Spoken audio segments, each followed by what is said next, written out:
escrito pelo Dr. Lucas, no capítulo de número 15. Evangelho de Jesus, escrito por Lucas, capítulo de número 15. Nós vamos ler a partir do verso de número 8 e o verso de número 9. Então, só o 8 e o 9, somente esses dois versículos, em nome de Jesus. Evangelho de Jesus, escrito pelo Dr. Lucas, capítulo de número 15, verso 8 e verso 9. Quem encontrou, dá uma glória a Deus. Se alguém por acaso está sem Bíblia, não encontrou, está com dificuldade, acompanhe aqui pelo Data Show esses dois versículos do texto bíblico que diz assim para nós nessa noite. Lucas 15, a partir do 8. Ou qual a mulher que, tendo 10 dracmas, se perder uma dracma, não acende a candeia e varre a casa e busca com diligência até a encontrar, e, achando-a, convoca as amigas e as vizinhas, dizendo: alegrai-vos comigo, porque já achei a dracma perdida. Somente esses dois versículos. Irmãos, o Evangelho de Lucas, todos sabem que Lucas ele não andou com Jesus fisicamente. Lucas se converte após a ressurreição de Jesus, e Lucas foi uma espécie de discípulo do apóstolo Paulo. Então, quando ele ouve falar dos sinais que Deus operava através da vida de Paulo, aquilo chama muito a atenção de Lucas. Ele desperta a sua curiosidade, ele sendo ali um médico, e ele começa a coletar informações. E ele, nas suas andanças, acompanhando o apóstolo Paulo em Jerusalém, aí nas cercanias em Cafarnaum, na Galileia e em outros lugares onde Paulo passou pregando o Evangelho, Lucas foi travando contato com pessoas que haviam presenciado, que haviam vivenciado os milagres de Jesus e tudo aquilo que aconteceu durante os 3 anos do ministério de Cristo na terra. E Lucas, a partir desses relatos, ele elabora um documento. Ele elabora um relato do Evangelho, o Evangelho segundo escreveu São Lucas, que é um dos evangelhos mais completos. Por quê? Porque Lucas, tendo uma natureza científica, sendo ele um médico, tudo que ele ouvia, ele não bastava ouvir somente de uma pessoa, ele buscava fatos, ele buscava testemunhos de 2 ou 3 ou 4 pessoas que estiveram lá, para poder comprovar, ter uma metodologia científica para escrever o que ele escreveu. E Lucas ele é muito detalhista no seu relato, ele é cheio, tem uma riqueza de detalhes muito maior do que outros evangelistas. E quando ele compõe este evangelho, nós estudamos muito o evangelho escrito por Lucas na nossa escola bíblica, quando ele complementa esse documento, ele manda lá para as pessoas da sua cidade natal, lá na Grécia, lá onde ele havia morado, para poder testificar para aquelas pessoas de que o Jesus, de quem eles ouviam falar, o Jesus sobre quem corriam muitos boatos, muitas histórias, ele não era um mito, ele não era uma invenção, mas aqueles relatos, eles eram fiéis e eram verdadeiros, que aquele Jesus de fato existiu, ele andou na terra, ele era Deus, se fez homem, e se mantendo a natureza de 100% Deus e 100% homem. Enquanto esteve aqui, ele curou mais do que qualquer outro médico era capaz de curar. Enquanto ele esteve aqui, ele foi advogado. Enquanto ele esteve aqui, ele salvou, ele libertou, ele professou, ele renovou, ele curou famílias, ele fez milagres tremendos, multiplicou pães e tantas outras coisas. E Lucas deixa esses relatos para fortalecer a fé daqueles irmãos, e o relato dele pegou até hoje, fortalecendo a minha e fortalecendo a sua. E Lucas, ele, no seu relato do Evangelho, ele descreve algumas passagens que outros dos evangelistas não relataram, não contaram. Não porque não fossem importantes, mas talvez para aquelas pessoas que estavam lá, eles vivenciaram aqueles fatos e acharam talvez mais importante porque alguns milagres, algumas coisas talvez impressionassem mais. Mas para Lucas, alguns pontos tinham um apelo muito especial. Então Lucas falava muito sobre salvação, sobre conversão, e Lucas falava muito também, ele conta várias histórias, várias passagens sobre pessoas que foram impactadas pelo poder de Deus, não sendo pessoas ali de primeira categoria das classes sociais, não sendo pessoas judias, sendo pessoas rejeitadas pela sociedade. Por quê? Porque o próprio Lucas não fazia parte daquele meio. Então Lucas, ele se identificava. Ele se via como alguém que os judeus rejeitavam, mas que foi acolhido por Deus. Então ele, sabendo disso, ele queria falar desse Deus que não rejeita, que não espalha, mas de um Deus que acolhe, de um Deus que abraça, de um Deus que chama, de um Deus que pega aquele que foi colocado de lado, aquele que está no canto, aquele que está perdido, aquela que está perdida. Esse Deus chama para o meio, ele chama para perto. E Lucas se sentiu assim, e é por isso que ele falava sobre isso. E se tem alguém aqui que algum dia já se sentiu excluído, rejeitado, rejeitada, abandonado, abandonada, sozinho, colocada de lado, saiba, Lucas fala de um Deus, e nós falamos de um Deus que não rejeita, mas que acolhe, que recebe, e ele está de braços abertos para ver. E no capítulo 14, diaconização, Lucas faz um relato de uma sequência de parábolas e de algumas histórias de confrontos de Jesus com as autoridades religiosas da época, os fariseus. Os fariseus começam a confrontar Jesus e ele vai tendo alguns confrontos, e a cada história, a cada evento que ia se desenrolando, Jesus ensinava para eles uma lição, tinha ali um propósito, tinha um ensinamento valioso. E dentre todas as histórias do capítulo 14, que eu não vou entrar nelas, porque fica como tema para uma outra pregação outro dia, tem uma parábola que é a parábola da grande ceia, onde ele fala que o homem decide fazer uma grande festa, uma grande ceia, e ele manda chamar os convidados. E ele chama um e fala assim: eu não posso ir, porque eu comprei um campo e não tenho tempo. O outro fala: eu casei, eu não tenho tempo. O outro fala: eu tenho outro compromisso, eu não tenho tempo. E todos eles rejeitam. Então aquele homem que chamou os convidados de honra, e os convidados de honra não honraram aquele que foi o seu anfitrião, ele manda chamar os outros, que eram os excluídos. Ele fala assim: então, aqueles que ninguém queria, são esses que eu vou chamar. E ele manda anda pelas ruas, vai embaixo dos viadutos, vai na biqueira, vai lá no forró, vai na balada, vai no barzinho, vai na faculdade, vai nos lugares onde ninguém quer, e manda chamar, porque a minha casa vai estar cheia, a festa vai acontecer,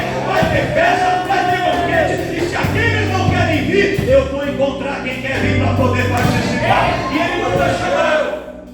E esta parábola era uma parábola de confronto com os fariseus. Por quê? Porque Jesus veio para salvar o povo judeu, só que o povo judeu rejeitou. E aí Jesus não começa a abrir para outras pessoas, para os gentios, porque eles estavam com o coração aberto.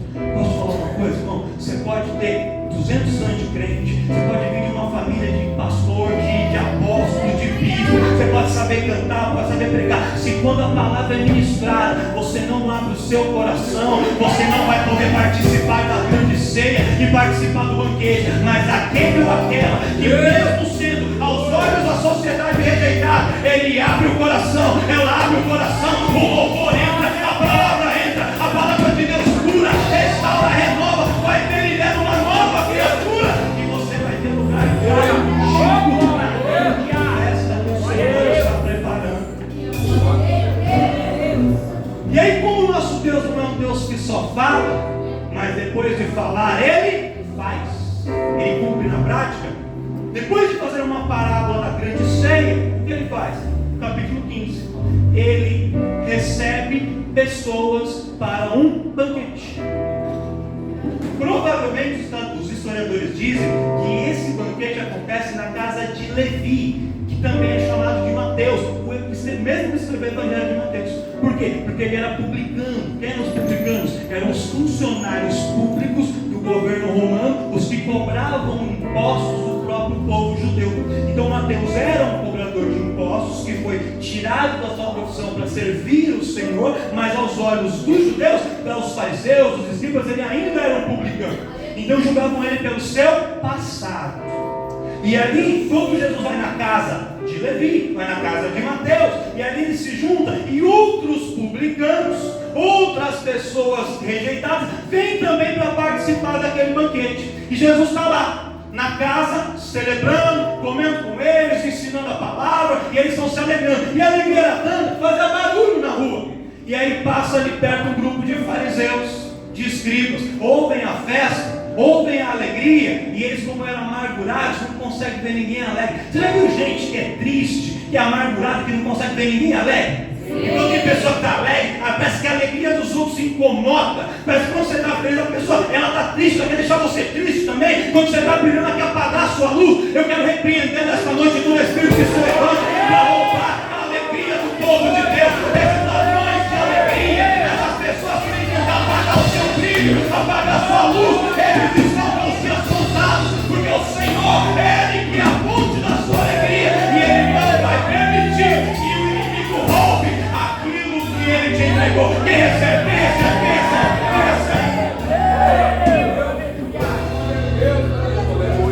Aí eles passam pela rua, vê a festa e falam assim: aê, Jesus, você diz que é o Messias, né?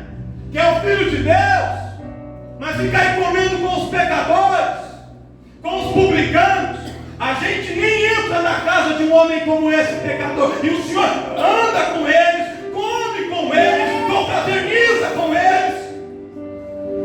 Só que Jesus não é daquele tipo que fica batendo boca com os outros.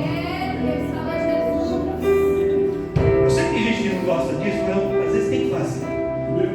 Vira para o seu irmão do lado e fala para ele assim: não fica batendo boca, não. Você fica discutindo com os outros, não. Deixa Jesus falar por você. Deixa Jesus se justificar. Deixa Jesus explicar. Deixa Jesus resolver.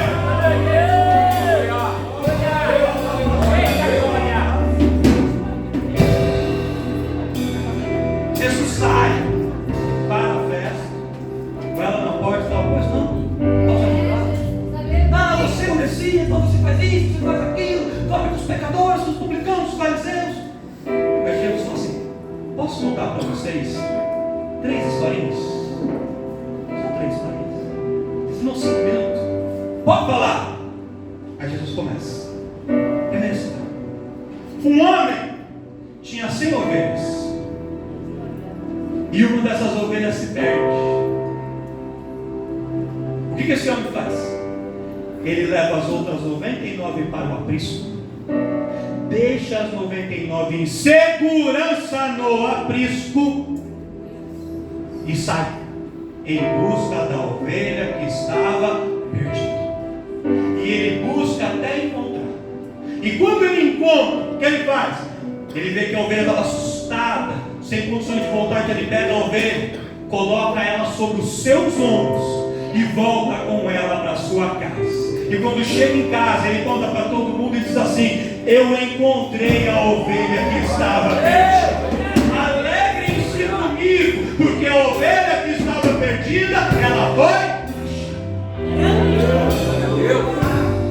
Aí eu vou contar a segunda história, mas eu vou pular a segunda, porque eu vou contar dela no final. Eu vou para a terceira. A terceira conta a história de um pai que tinha 2 filhos. E o primeiro filho chega para ele e fala assim: pai, metade do que o senhor tem é meu, não é? Aí o pai fala assim: quando eu morrer, metade do que eu tenho vai ficar para você. Ele fala: mas até o senhor morrer vai demorar muito. E eu não quero viver depois, eu quero viver hoje. Eu quero viver agora. Essa história aconteceu há 2000 anos atrás, mas ele é como se fosse uma pessoa da nossa época, ansioso, que quer receber tudo agora, na hora. Pai, me dá a minha parte, antecipa aí a minha parte. O pai podia ter falado não, mas o pai disse não, mas o pai então separa suas propriedades 50%, 50%, deixa uma parte para um filho, pega a outra parte para outro filho e entrega o correspondente em dinheiro para aquele filho. Ele sai, anda por lugares incertos e não sabidos, gasta dissolutamente, vivendo dissolutamente todo o seu dinheiro. E aí é a história do filho pródigo. E pródigo, para quem não sabe, significa alguém que gasta sem responsabilidade, alguém irresponsável. Quando era irresponsável. E ele gasta tudo.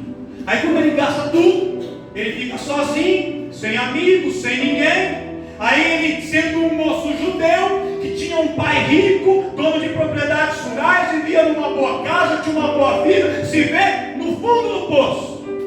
Não tinha amigos, não tinha ninguém, não tinha trabalho, não tinha nada.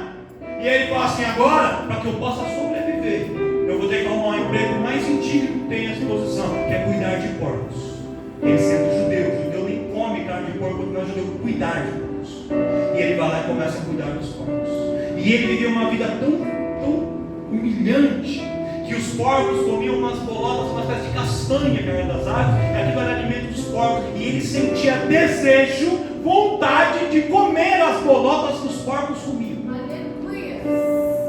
E aí ele um dia, olhando para os porcos sofrendo, olhando para as bolotas sofrendo, só que um dia ele para de olhar para os porcos, para de olhar para as bolotas que os porcos comiam, e ele olha para dentro dele mesmo. Ele se olha no espelho. E ele fala assim: não é essa vida que meu pai quer para mim.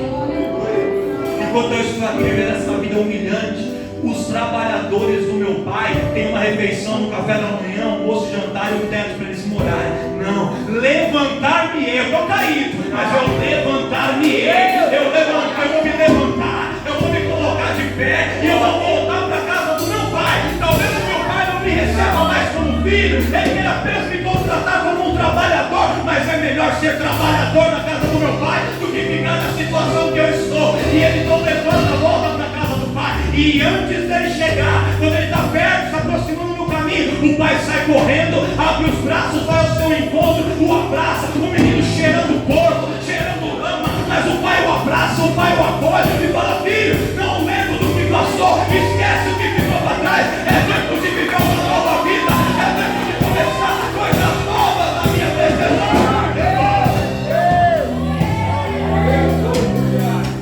Ele vai dar uma festa, dar anel, roupa, sandália, baiana, tudo, velho. Histórias maravilhosas. Mas não é disso que eu quero pregar essa noite. Eu estou contando para você entender que Jesus falou isso para os fariseus, por quê? Porque esses homens eram aqueles que julgavam os outros e que não estavam entendendo o projeto de salvação de Deus. Tem pessoas, irmãos, que olham para o passado de quem está dentro das igrejas hoje e falam assim: ah, mas o fulano antes usava droga, ah, mas o fulano bebia, ah, mas ela ia na balada, ah, mas passava com qualquer um, ah, mas ele já traiu uma mulher. No passado era, mas um dia Jesus entrou, Jesus recebeu, Jesus virou, Jesus trocou as vestes, e Jesus fez dele uma nova criatura, fez dela uma nova mulher e começou uma nova história. E eu estou pregando aqui nesta noite sobre um Deus que faz coisas novas, que tem novas histórias, que vira página, que começa a escrever coisas novas. É sobre esse Deus. Mas não queira que todo mundo entenda isso. Lá fora as pessoas não vão entender, mas eles não precisam entender. Você que está aqui é que precisa entender que Deus é capaz de fazer isso. E aí tem a segunda história da Noemi, e é a mais curtinha de todas. Só que essa história, ela é um pouquinho diferente. Por quê? Porque nas duas primeiras histórias, os que se perdem, o filho pródigo e a ovelha, são seres vivos. A ovelha, ela pode não entender muita coisa, mas ninguém roubou a ovelha, ela se... Por quê? Talvez ela viu alguma coisa que chamou a atenção dela, ela saiu andando. Talvez ela ficou comendo lá, as outras foram embora, ela ficou para trás e se esqueceu. Não ouviu a voz do pastor. Você acredita que tem crente que ouve a voz do pastor? Aqui não tem, mas em outros Cristo tem. Aqui quando o pastor fala, todo mundo obedece, né, irmão? Posso ouvir agora?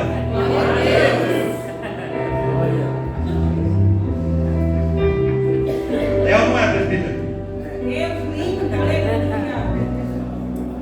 Mas às vezes tem umas ovelhas assim. E aí, eu não sei o que aconteceu, mas ela se perdeu. Ela queria se perder, mas se perdeu. E quando uma ovelha se perde, mesmo sendo um animal, ela sabe que está perdida. Ela entende que está perdida. E ela provavelmente não sabia como, e por ela não saber como voltar, é que o pastor foi atrás. E por que eu estou falando isso? Porque essa passagem é meio distorcida por muita gente. Porque tem umas ovelhas que saem porque querem, ficam fora porque querem, não voltam porque não querem voltar, e falam assim: eu não voltei porque o pastor não veio me buscar. Só que aqui o pastor foi buscar porque a ovelha não sabia como voltar. Ela não conseguia voltar sozinha. Aí vamos para o caso do filho. O filho saiu porque ele quis, sim ou não? Ficou fora porque ele quis, sim ou não? Quando ele percebeu que estava errado, o pai foi buscar ele? Ele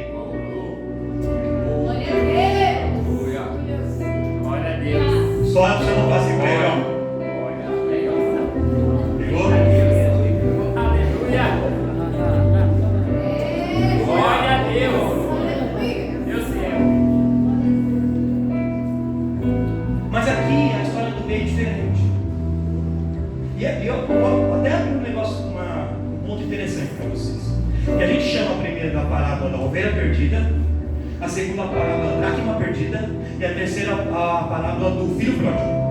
Só que esses nomes não foi Jesus que deu. Jesus não deu nome para as parábolas. Quem dá o nome são os editores da Bíblia, para a gente localizar, para a gente identificar mais fácil de achar. Mas Jesus deu o nome. E se eu fosse dar o nome, eu vou escrever a Bíblia para esse porque eu vou mudar. Porque a parábola do meio não é a parábola da dracma perdida. Porque a dracma é uma moeda. E a moeda não se perde, irmão. A moeda, alguém perdeu ela. Quem perdeu ela foi a mulher. E quando a mulher perdeu a dracma, quem ficou numa situação difícil não foi a dracma, foi a mulher. E essa história não é sobre a dracma. Essa história é sobre essa mulher. Sabe quem é essa mulher? Dá uma olhadinha para a direita, para a esquerda, dá uma olhadinha. Essa mulher é a igreja. Aleluia! Essa mulher somos nós. Aleluia! Glória a Olha o que é essa história. Tem duas explicações pela tradição judaica do significado dessa dracma. Duas. Primeiro, quando uma moça se comprometia em casamento com um moço pedia em casamento para a família, para o judeu, quando existe é selado o compromisso de casamento, eles ainda moram na casa do pai, ele mora na casa do pai dele, da família dele, mas é como se eles já estivessem casados, porque esse compromisso ele já é indissolúvel a partir desse momento. E aí alguns historiadores dizem que quando esse compromisso era selado, o noivo dava para a noiva um colar ou uma tiara, era fosse um colarzinho com algumas moedas. No caso dessa mulher tinha 10 moedas, mas não era necessariamente 10, podia ser mais. Geralmente isso ia da condição financeira do noivo. Se o noivo fosse muito rico, ele colocava muitas moedas. Como o noivo esse noivo que era provavelmente mais pobre, era uma família mais pobre, ele colocou apenas 10 moedas. E aí, segundo esta explicação, essa linha, essa moça pegava esse colar e ela usava ou de fato ao redor do pescoço como um colar, mesmo na gargantilha, ou ela colocava sobre os seus cabelos, como um adorno que ficava aqui na testa, sobre os cabelos. E que aquele colar com as dracmas simbolizava, representava o que para a gente hoje é uma aliança de compromisso. Quem olhava para aquela moça, com aquela tiara, com aquele colar, via que ela tinha um compromisso com alguém. Ela não era solteira, ela não estava na pista, ela podia vir no encontro dos casais que vai ter no dia 14, porque ela já tinha um compromisso com alguém. Essa é a explicação. Qual que é a segunda? A segunda explicação é a seguinte: quando uma moça era desposada por um jovem, e o pai firmava um compromisso com o moço, o noivo tinha que pagar um dote. E o dote, não é que ele estava comprando a menina, não era isso. No Oriente Médio, Ló tem um significado seguinte: a filha, ela é o bem mais precioso que o pai tem. E aquele cara está levando o que ele tem de mais precioso. Então ele indenizava o pai, meio que para compensar. Ele está levando o seu bem mais precioso e dava uma compensação. E aí o dote era, de acordo com a condição financeira do noivo, o pai estabelecia um valor que geralmente era um valor alto, e o moço pagava o dote. Quando o pai recebia aquele dote, o que o pai fazia? O pai separava uma parte daquele valor que ele recebeu, e o pai fazia um colar com aquelas moedas, com aquelas dracmas, e o pai entregava aquilo para a filha no dia do casamento. Então passava o período do noivado, quando eles casavam, a moça saía da casa do pai, ia morar na casa do esposo, ele entregava aquilo para ela. Por quê? Porque ele dizia assim: a partir de agora eu não sou mais responsável por você. A partir de agora eu não pago mais suas contas. Quem vai ser o seu provedor é o seu esposo. Mas se o seu esposo faltar, se ele morrer, se ele sumir, se ele desaparecer, essa corrente, essas dracmas vão ser o seu sustento. É a forma de você se manter por pelo menos um período de tempo. Então aquelas dracmas eram uma espécie de poupança que a moça tinha. Eram as suas economias, era a sua estabilidade, era a sua segurança, e era algo de muito valor. Glória a Deus. Entenderam? Está claro? Vamos seguir. Vamos começar a pregar. Posso? Então tá. O que acontece aqui? Essa moça era pobre. O colarzinho dela só tinha 10 dracmas. A dracma era uma moeda de prata que equivalia a cerca de um dia de trabalho. Já alguém trabalhou o dia inteiro, no final do dia ele recebia o salário, era uma dracma. A dracma era uma moeda grega, equivalente ao denário, que era a moeda romana. Então os dois tinham basicamente o mesmo valor. Essa mulher só tinha então 10 dracmas, era pouca coisa que ela tinha, mas era tudo que ela tinha. E ela usava ainda aquela tiara, naquele colar, e as mulheres colocavam e usavam esse adorno, às vezes até quando ia dormir, elas não tiravam nunca, ficava sempre lá. E um dia, essa mulher na nossa história, ela percebe que em vez de 10 dracmas, ela tinha somente 9. Uma havia se perdido. E aí o que ela faz? Ela vai buscar a solução. E é aqui que eu começo a refletir com vocês, porque essa passagem tem algo interessante para nós. A dracma representava algo de valor. E ela perdeu algo de valor, ela perdeu um valor. Só que pensa comigo, reflete comigo, irmãos. Se a moça usava aquele colar aqui na cabeça ou no pescoço, tinha 10 moedas. Você acha que toda vez que ela encontrasse alguém no mercado, na rua, alguém está contando? Deixa eu ver quantos moedas você tem. Nem contava? Então, se em vez de 10 tinha 9, ela simplesmente fechasse, ela amarrasse o colar e colocasse com as 9, joga o cabelo por cima, você acha que ela não tinha conseguido enganar as pessoas e passava e ninguém ia perceber? Sim ou não? Sim. Os outros não iam perceber, mas ela sabia que tinha perdido. E Deus quer falar conosco nessa noite sobre coisas que a gente perde. E eu não estou falando das coisas do passado, porque o que é do passado, pode falar do passado mesmo, mas tem valores, coisas importantes que a gente perde pelo meio do caminho, e às vezes a gente até consegue passar uma imagem e os outros não sabem, mas você sabe o que você perdeu no meio do caminho, você sabe o que está faltando aí no seu coração, o que está faltando na sua vida, você sabe o que não tem mais, a unção que tinha um dia que não tem mais, a alegria que tinha um dia que não tem mais, aquele desejo de estar na presença de Deus que hoje talvez não tenha mais, e que você foi perdendo, e talvez quem olha para você não vê você cantando, vê você levantando a mãozinha, vê você de gravata, de vestido, mas ele não percebe, mas você sabe que perdeu, e o Senhor te trouxe aqui nessa noite para dizer, aquilo que foi perdido, hoje é noite de recuperar, hoje é noite de encontrar, hoje é noite de restituir, hoje é noite de buscar, porque o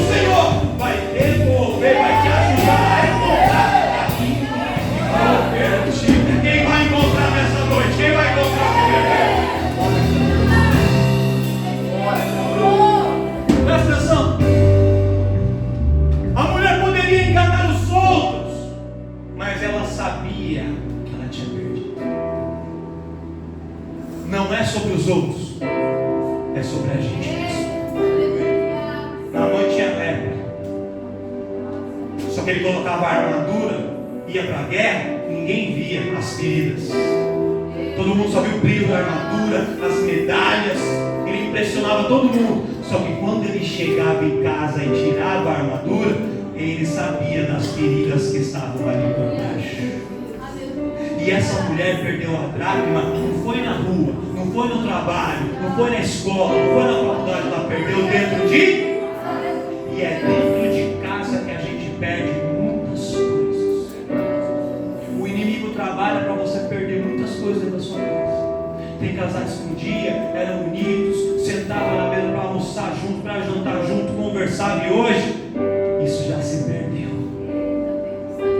Tem pais e filhos que conversavam, um contava as coisas para o outro, se abriam, e essa proximidade, essa intimidade, se perdeu. Tem pessoas que já tiveram uma estabilidade financeira, só que aí veio um mês, depois enrolou, aí veio o segundo, aí usou o limite do cartão, aí foi indo, aí é juro em cima de juro, a coisa foi enrolando, e aquela estabilidade, se perdeu. E Deus nessa noite nos trouxe aqui para dizer que aquilo que foi perdido vai ser achado.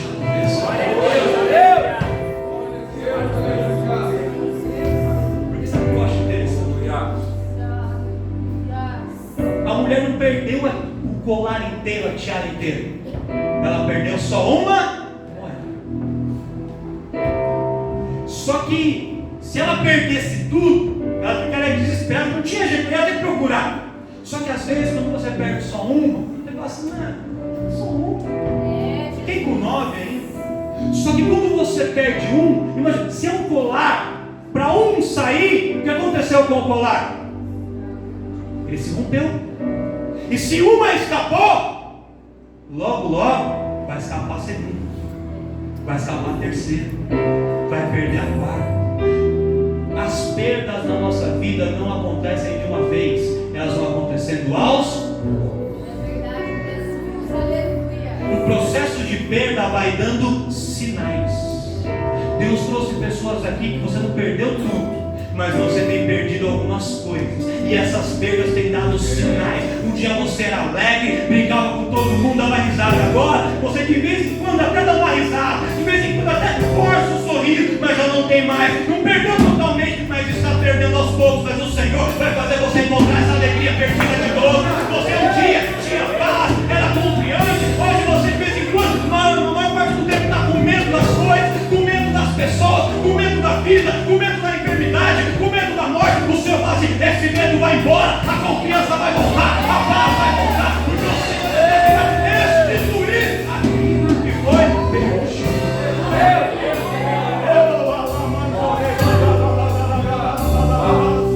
Pega na mão de uma pessoa do seu lado, pega na mão dela, pega na mão dela. Hoje é noite do Senhor restituir coisas que foram perdidas. Hoje é noite de você encontrar de novo a mão sua e declara. Não está longe, não está perto, está dentro de casa às vezes, mas o Senhor vai te fazer encontrar nessa noite. Oh, aleluia. Glória a Deus. As perdas vão dando sinais. Aleluia. Irmão, nenhum casamento acaba de um dia para o outro. Está tudo bem, mar de rosas, um dia acordei, não gosto mais de você, vou embora. Não existe isso. Vai acabando. A saúde da gente não vai embora de um dia para o outro. Vai agravando. Vai agravando. A perda da comunhão com a intimidade. Foi pregado sobre intimidade pelo diácono Luiz aqui, sobre comunhão com Deus. A perda da comunhão, intimidade com Deus não acaba de um dia para o outro. Não existe um dia você ser o cara mais crente do ministério, lá no outro dia você está desviado, lá na Cracolândia. Isso não existe, irmãos. Esse processo, ele é gradual. Um dia a gente perde uma moeda, outro dia a gente perde outra, aí a gente perde outra. Então, se você perdeu a primeira, Deus te trouxe aqui para te despertar. Essa mulher, quando ela percebeu que uma moeda se perdeu, ela falou: opa, para tudo. Talvez a criança tivesse compromissos. a gente vai fazer um almoço, buscar os filhos na escola, ir viajar, ir visitar um parente. Só que ela falou, não, eu tenho que entender que às vezes eu tenho que parar tudo e estabelecer prioridades. Quais são as prioridades da sua vida? Às vezes você está perdendo tempo com tanta coisa que não importa, ao invés de parar e procurar a dracma que se perdeu no meio. Deus vai nos trazer aqui isso. Deus, eu não estou aqui nessa noite, eu ia pregar outra coisa. O Senhor me incomodou muito com essa palavra de do meu povo. Porque, irmãos, a gente está vivendo um tempo em que Deus tem derramado coisas tremendas sobre nós aqui nessa igreja. Tem muitas pessoas sendo abençoadas, vejo grupos crescendo. E às vezes a gente começa a ganhar muita coisa, a gente vai crescendo, a gente vai ganhando, a gente vai expandindo, a gente deixa de se aperceber de algumas, a gente se distrai e não se apercebe de que a gente está perdendo outras coisas. E quando Deus dá, a bênção do Senhor, ela é para acrescentar. Deus não te dá algo para te tirar algo e trocar. Deus está dando para acrescentar. O que você já tem vai ficar, e Ele vai dar mais, e vai dar mais, e vai dar mais, e vai dar mais, e vai te fazer crescer. Não é um passo para trás, um para frente, um para trás. Quem dá um passo para trás, um para frente, ele nunca sai do lugar. O Senhor não vai te fazer ficar parado no mesmo lugar, vai te fazer avançar, avançar, avançar, prosseguir. Para isso, temos que interromper as perdas da nossa vida. Chega. Se a pessoa sempre perde, o Senhor vai te fazer nessa noite recuperar o que foi perdido. E vai te ensinar a consertar esse colar, essa tiara, para nenhuma moeda escapar de novo a partir de agora. Glória a Deus, aleluia. Só que para isso tem que ter uma atitude da minha e da sua parte. Quando essa mulher percebe que ela perdeu o dracma, ela não foi chamar as vizinhas para ajudar ela. Ela falou, foi dentro da minha casa e é um particular. Tem coisas, irmãos, que quem vai resolver é você. Ela entrou em casa escura, as casas daquela época, porque ela não tinha janela. Então, mesmo de dia era escuro. Ela falou, não. Pegou a lamparina, acendeu o fogo. Deus vai acender um fogo de crente aqui nessa noite.